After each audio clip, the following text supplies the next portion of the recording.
আল্লাহর কসম লাগে কথাগুলো শুনে যাবে। 5টা মিনিট ধৈর্য ধরে ভিডিওটা দেখ।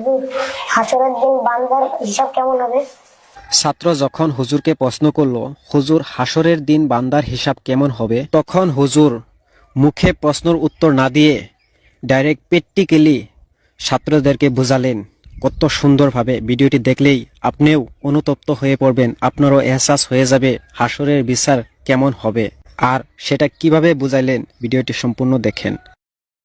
এই নাও 100 টাকা, আগামীকাল ছুটির দিন, তোমার যা মন চায় তাই কিনে কেটে খাবা। যাও। তাওহীদ, এদিকে আসো। এভাবেই প্রত্যেকটা ছাত্রকেই কাউকে 100 টাকা, কাউকে 80 টাকা, কাউকে 60 টাকা এভাবে দিতে দিতে লাস্ট মুহূর্তয় আব্দুর রহমান, জি হুজুর। এদিকে আসো। এই নাও 5 টাকা। এই 5 টাকা দিয়ে তোমার যা মনে চায় খাবার খেতে সেগুলো খাবা, ঠিক আছে? যাও। আসো এবার আলবি, আসো।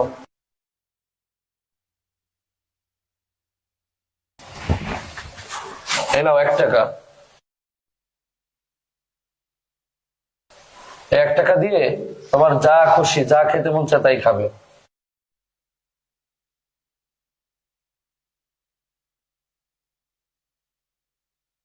এভাবেই হুজুরে কাউকে বেশি টাকা, কাউকে কম টাকা দিল। যারা বেশি টাকা পেয়েছে তারা মনে মনে অনেক খুশি, আর যারা কম টাকা পেয়েছে তারা খুশি হতে পারে নাই। তারপর হুজুরে কি করলো দেখেন। শোনো, আগামীকাল তাহলে সাপ্তাহিক ছুটির দিন, তোমাদেরকে যে টাকা পয়সা দেওয়া হয়েছে তোমরা সকলেই তোমাদের ইচ্ছা মতন খরচ করবা, কিন্তু শনিবার সকালে নাস্তার টাইমে বোর্ডিং ঘরের সামনে এসে তোমরা কে কি খরচ করলা সবকিছুর হিসাব দিবা, ঠিক আছে? তাহলে যাও। এভাবেই হুজুরের কথা মতো ছাত্ররা ছুটির দিন যার যে ইচ্ছা ওই মতে নিজে নিজে টাকা খরচ করলো।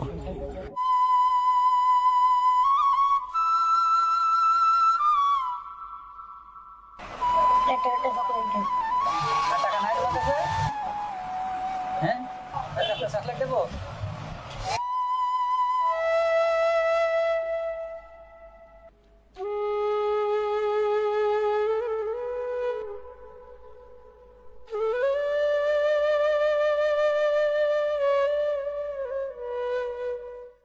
তারপর ওই টাকার হিসাব হুজুরে কিভাবে নিল পরের দিন দেখেন।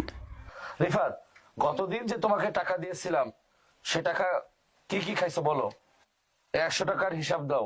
কোন আইসক্রিম খাইছিলাম? ওখানে না, আগুনের কড়াইয়ের উপর গিয়ে বলতে হবে।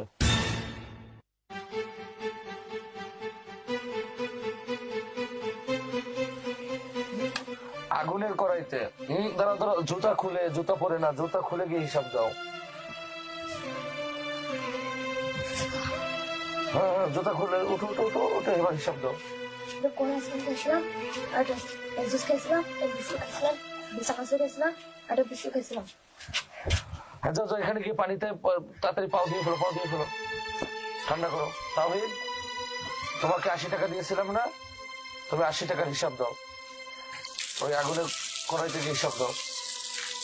তাড়াতাড়ি যাও, যাও, জুতা খুলে যাও, জুতা খুলে যাও। 30 টাকা দামের একটা জুস খাইছিলাম, 20 টাকা দামের বিস্কুট খাইছিলাম, আর 30 টাকা দামের এটা আইসক্রিম খাইছিলাম। পাপড়ে যাও যাও, ওই যে পাও দাও, পানি দিয়ে পাও দাও, তাতে ঠান্ডা করো, পা ঠান্ডা করো, দ্রুত দ্রুত যাও। তোমাকে 60 টাকা দিয়েছিলাম না, ওই 60 টাকার হিসাব দাও। এভাবেই হুজুরে প্রত্যেক জনের কাছ থেকে পই পই করে প্রত্যেকটি টাকার হিসাব নিল। যার টাকা বেশি তার হিসাবও বেশি, আর যার টাকা কম তার হিসাবও কম। যারা টাকা বেশি পেয়েছিল আর হারছিল, আজকে ওই টাকার হিসাব দিতে যাই তাদের ঠেঙে ফুসকা পড়তেছে, আর ওই ফুসকার জ্বলন্তিতে তারা আজকে কাঁদতেছে। আর যারা টাকা কম পেয়েছিল তাদের হিসাবও কম, তারা আজকে হাসতেছে আর হাসি মুখে ওই টাকার হিসাব দিতেছে। তোমাকে 1 টাকা দিয়েছিলাম না, তুমি 1 টাকার হিসাব দাও।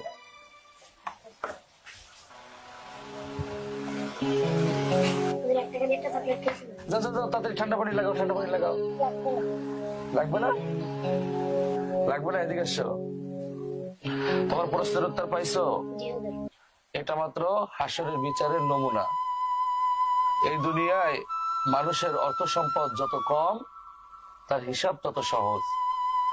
আর মানুষের অর্থ সম্পদ যত বেশি, হিসাবও তত বেশি। তো প্রিয় দর্শক, ভিডিওটি থেকে কি বুঝতে পারলেন? দেখেন, আমাদের যতটুকু আছে ততটুক নিয়ে আমরা সন্তুষ্টিত থাকতে পারি না। আমাদের আরো লাগে, মাটি, বাড়ি, গাড়ি, অর্থ সম্পদ যত হবে ততই আমাদের লাগে।